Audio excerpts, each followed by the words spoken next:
India's former Chief Economic Advisor K V Subramanian has been appointed as Executive Director for India on the board of the IMF. He takes over in November and has an initial term of 3 years. Dr. Subramanian, even after his term as CEA, has been a keen watcher of the Indian economy, a prolific writer, and he joins us today for an analysis of the state of the Indian economy and the global economy, which will also be his brief in the IMF. Dr. Subramanian, thank you very much for finding time for us, and many congratulations from all of us on your appointment. Thank you very much, Latha. It's very nice to be again back chatting with you, Latha. Okay. Well, Dr. Subramanian, I must start with the Indian growth trajectory. When you were in the seat at CEA, you had spoken about a V-shaped recovery. Are things panning out to your satisfaction? Our growth is one of the fastest this year. Absolutely. I think, when we look back at the data, clearly GDP growth has registered the V-shaped recovery that, we had predicted in September of 2020.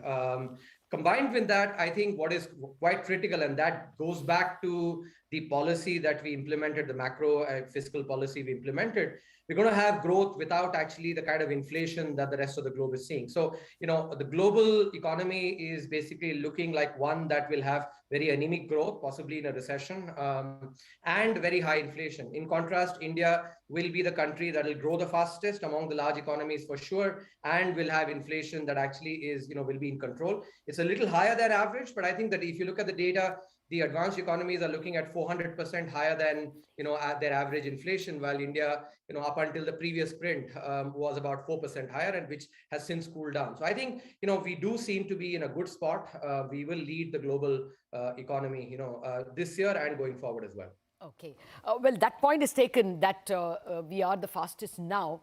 But, I'll put some buts. If you drew the trajectory, say, if you compared FY20 GDP to FY22 GDP, the amount itself, we are only 1.8% higher in real terms over 2 years. And then if you come to, all of 22, IMF has data that at the moment we look like we will be a 159 trillion rupee economy. But if we had grown at the previous trajectory, we would have been a 184 trillion economy. So, the second half of even this year, first quarter we are going to get, because of base effect, 16% GDP. But by the second half, we are slowing to 4.5%. Do you worry that there are some structural constraints? So I think firstly, I would be belaboring the obvious, Latha, but I think the entire world economy actually had to suffer because of the COVID. Yeah. Unlike previous crises, this required economic restrictions, and therefore there was loss of output everywhere. I think the other key point which is important to remember is that, see, if you have a country that is growing at, that's been growing at 2.5%, the slope for potential GDP looks like this. If you have a country that's been growing at 6.5% on average, the slope looks like this. And when you have then economic activity, loss of economic activity because of COVID for everyone, right? The country at the higher slope, obviously, will basically have a greater loss of GDP. That's mechanical. And I think this is something that, has to be recognized. We did have a more stringent lockdown. I think we covered this in the economic survey as well. And that was something that was required for health reasons. So I think there are good reasons why this has happened. Looking forward, I do think that, we are in a good spot. And, if you would recall in many interactions with you when I was in North Block as well, I said, this decade, India will grow at 7%, plus on average. And I still maintain that. Yes, there is, the Ukraine war actually, and some of the global economy has created uncertainty. I must particularly point out that a lot of our, growth is dependent on private investment. And private investment, actually, when there's uncertainty, that sort of holds back. So in some sense, the Ukraine war came at a very inopportune moment, when India was really looking to sort of take off on the private investment side, what we economists call the second order effects, uncertainty. I think once that settles down, and it looks like it is settling down better, I think, India will continue to grow. I will mention, I think, I do think that the sort of some of the aspects of the impact of global economy on India are overblown.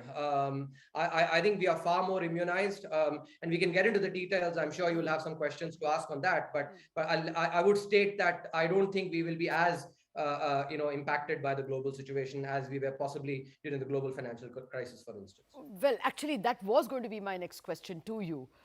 You know, at the moment, Europe is probably already in a recession. China is, past two very poor quarters. Maybe Right. the second half is going to be better for China, but it's still an economy which is in deep pain and lockdowns. And US, Right. we are told, after 2 quarters of contracting growth, is likely because of rate hikes to slow down. If the globe slows down, then is it going to be difficult for us to grow alone? No, I think this is a good question, but I want to actually answer this rigorously rather than, I see a lot of commentary that is based, on sort of a less rigorous analysis. Let's take GDP the way we think about it as consumption plus investment plus government spending plus net exports. And let's look at each element and understand what will be the impact of the global economy on each of these factors. Let's take consumption. A lot of consumption is basically, some part comes from imports, obviously, and that may get impacted, but consumption actually primarily is a domestic phenomenon. So while again, some part possibly, maybe durables, etc., may be impacted a little bit because of the global economy, I don't anticipate that to be impacted significantly. And that's your close to 60% of the overall pie. Investment, I already mentioned. I think that is something which is getting impacted by uncertainty more than it should be. It's more, I think, the sentiment rather than the fundamentals. If you look at the next component, which is government spending, and that has been a seminal change that we brought in during the COVID era, where government is spending a lot on infrastructure, and actually the crowding in of that should happen actually once the uncertainty settles down. That leaves the last element, which is exports. I think on the export side, I have been reading, I think the US seems to actually not be doing as bad as people may have predicated. I recently, last week at ISB, the MasterCard CEO was here, and they look at consumption data on a regular basis, and he was saying that the US does not seem to be looking as bad. That's good news. Overall itself, I think exports were actually doing, better than anticipated. So I don't see, if you put all this together, I think investment is the one element, and exports to some extent, and those are not such big contributors. So when you think rigorously through this, I think viewers will be able to see that people are overblowing the impact of the global economy. I think sometimes if weigh far too much on sentiment and too less on fundamentals. But if you weigh on the fundamentals, I think you will start seeing why I'm saying that the impact of the global economy and sort of the anemic global economy will not be large on the Indian economy.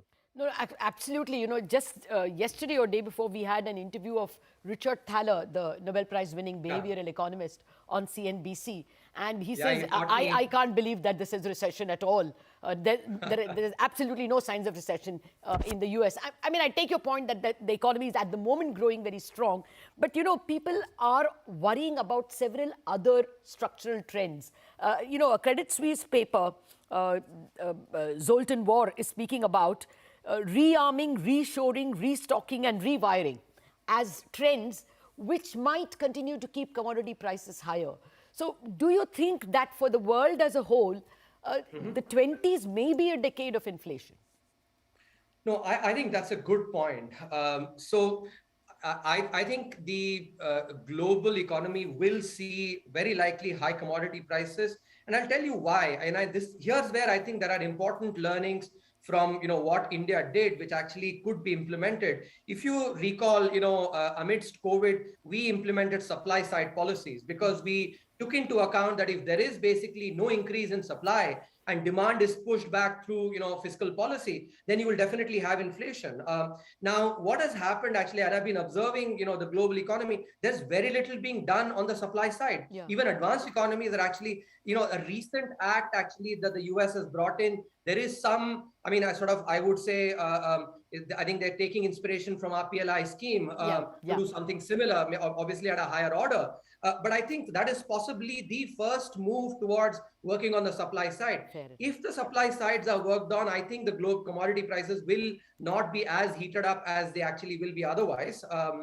But that said, what is the impact for India? I think for India, actually, especially with the Atmanirbhar Bharat push, and this is why I want to actually explain, given what has happened after the global financial crisis, the frequency of global sort of negative phenomena has increased. And therefore, India, for it to actually tap into its strengths and become more resilient was something that was a policy focus. And that I think will help us going forward. Last bit, you mentioned about China in the last question, and I forgot to actually respond to that. I look at actually China, slowing down as a huge opportunity for India, especially on the export side.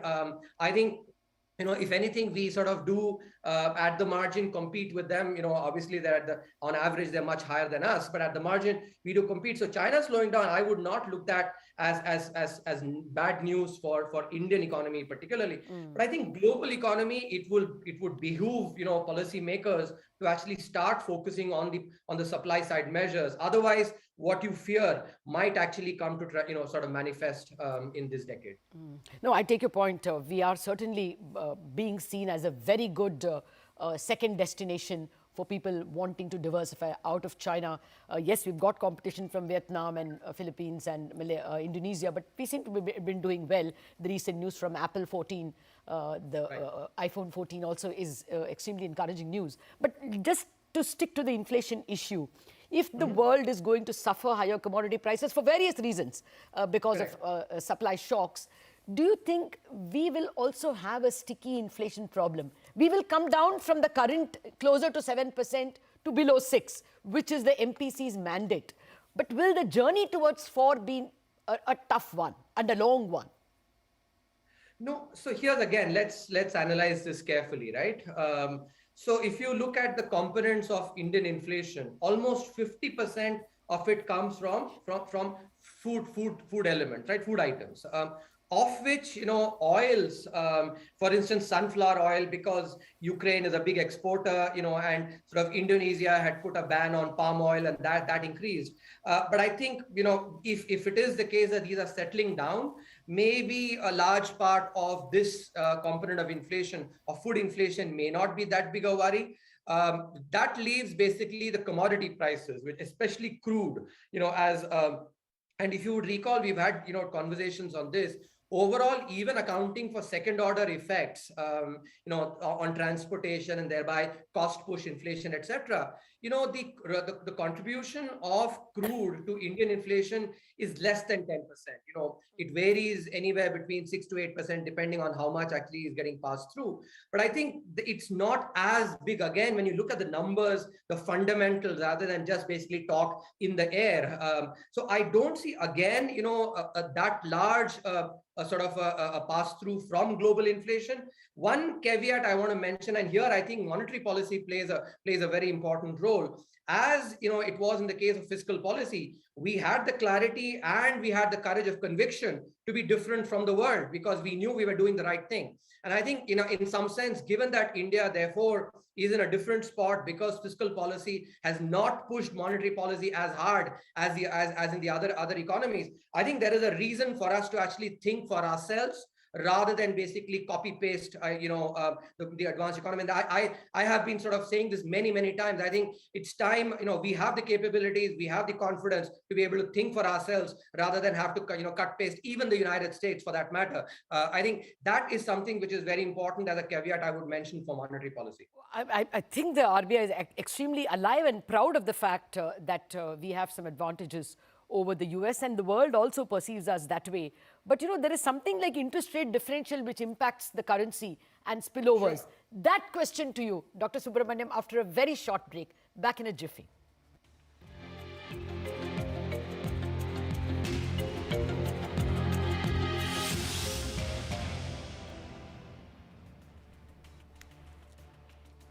Welcome back. I've been speaking with former Chief Economic Advisor of India, Dr. Subramanian, who has now been appointed Executive Director for India in the board of the IMF. Dr. Subramanian, thank you very much for waiting patiently. Well, let me come to the two external bugbears as I see it. One is that it looks like, there are several experts who say the Fed may have to take the Fed funds rate well up to 4%, at least, though the market now thinks it's probably 3.5, 3.75. And plus, crude is not really climbing down. Okay, it's not 120, 130, But it still seems to linger at the three-digit mark. Do you think these two can pose both an inflation and a growth threat? First, an inflation threat. Reserve Bank will have to respond if the currency is facing this interest rate differential, no? So here, Latha, I actually was looking at, some of the data and analyzing it carefully. As we all obviously appreciate, the exchange rate is affected by many factors. But when you sort of put it through a careful analysis, what turns out is that it is actually the inflation differential that affects the exchange rate depreciation far more than the interest rate differential. And I'm not sort of ignoring the fact that the interest rate differential could, in fact, be impacted by the inflation differential through monetary policy. But for the moment, let's sort of set that aside, that nuanced argument. But I think if you look at the inflation differential, right, I think that we basically have undergone a regime change, especially with the inflation targeting that got implemented, and the fact that globally inflation is going to be higher. So let's look at, if for instance, if you take maybe before 2016, the US inflation would typically have been 1.5% and India's inflation historically has been 6.5%. So the differential was about 5%. In contrast, going forward, because of the monetary policy framework, we will be looking at, let's say, about 5% inflation, could be 5.5, but in that range, right? The US actually might be looking at a similar inflation, if not more, in which case the inflation differential does narrow down significantly. Where is 5% and where is basically about maybe 1% or so. It could possibly be, directionally, or could be opposite as well. That does mean when you look at, in the long run, and what I was telling you was based on analysis of 30 years of data, so 120 quarters. So I think that is something that will start playing up. I don't think market participants have actually focused as much, in my opinion, I could be wrong, on this aspect, but long run, this is something that will matter a lot. Now, I think I've already spoken about the influence of external factors, whether it is the commodity prices or, monetary policy of the Fed. I think we tend to overblow the impact of these on the Indian economy. Fundamentally, if you look at the data, if you analyze carefully, I am not convinced that the kind of, sort of overblowing that happens among commentators is actually demanded. Okay. No, I was not speaking so much about inflation itself as much as, say, current account deficit. If crude continues at $100, exports are also not doing that well. The last July number, exports grew by only 2% YOY because there is a recession threat in destination countries. So do you think that current account deficit is a headache for us? Yeah. No, I think so. Again, let me sort of just tweak the question a little bit, right? Why do we worry about current account deficit? We worry about it, from a macro perspective. And here again, when I was in North Block, we had analyzed this. So if you look at the crises that India has undergone, whether it is the 1991 balance of payments crisis or the taper tantrum, episodes and other episodes, even the Asian financial crisis, etc. What stands out very clearly that it is that, when India faces a triple whammy, which is current account deficit, fiscal deficit, and high inflation, that's when India becomes extremely vulnerable. That's point number one, a very, very important point for us to keep in mind. And in fact, if you look at the taper tantrum, let's take that as an episode. We were actually facing double-digit inflation for 1.5 years, every month, 1.5 years. Current account deficit was close to 6%. And, our fiscal deficit was almost 300% of our peer economies. It's this triple whammy that actually led to the external sector problems. Now, I'm not, sort of saying that current account deficit is not something that we should be watching very carefully. But again, I want to actually sort of be wise enough to actually to warn viewers to not overblow these things. I think on the fiscal deficit and on inflation fronts, I think we are doing fine. So and a last point I would say is, when I took over as CA, I had conversations with a lot of people. Very sage policymakers said, 2.5 to 3% current account deficit is something that India can take, and so in that sense also, I think we are comfortable. But I would keep, I think you asked an important question. Policymakers need to keep an eye on the current account deficit, but in isolation, it is not as much of a worry as it is when it's combined with high fiscal deficit and with, high inflation as well. Well, I take your point entirely. 2.5%, I think, was our Lakshman Rekha, and maybe 1 year we can take 3% without, shrieking over it, simply because the world is also in the same boat. But fiscal deficit, can you be so confident? I mean, we were at 10.4 in the year of the crisis, COVID crisis.